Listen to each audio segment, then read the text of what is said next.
Which character are you? We humans love stories, and within these stories there are common archetypes. One that I like is the Jack Reacher type.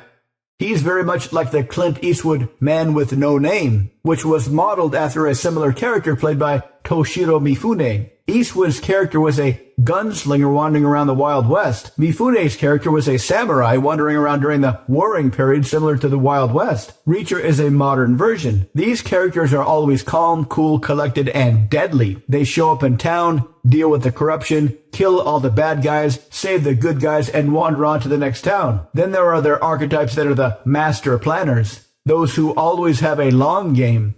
A couple of books by James Clavell have this kind of character. In Shogun, it was Toranaga, a more or less fictionalized version of the real-life Tokugawa, the one samurai shogun who essentially took over Japan, with massively patient, long-game planning and thinking. Another book, it was a British businessman named Ian Dunross who eventually takes over Hong Kong. Both characters are absolute master planners and players of the long game, two different sides of the spectrum.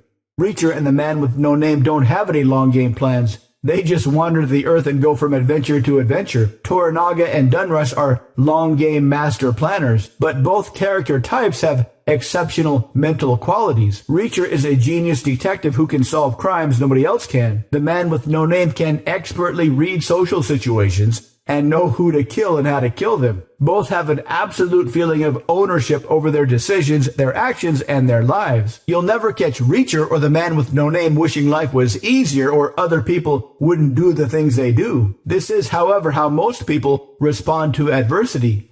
They look to others to solve problems. They look to others to make things more fair. When people look at them, their most common response is, "It's not my fault." Think of this from a goofy cooking example. Two people live in similar houses, similar kitchens with similar resources. One person can cook anything. The other person tries, burns everything, and blames everybody else. They say things like, "It's not my fault, I can't cook," as if they have a genetic predisposition that keeps them from ever learning how to cook. Consider that how you view yourself and the world is the main determining factor of whether your life will be filled with success or finger pointing.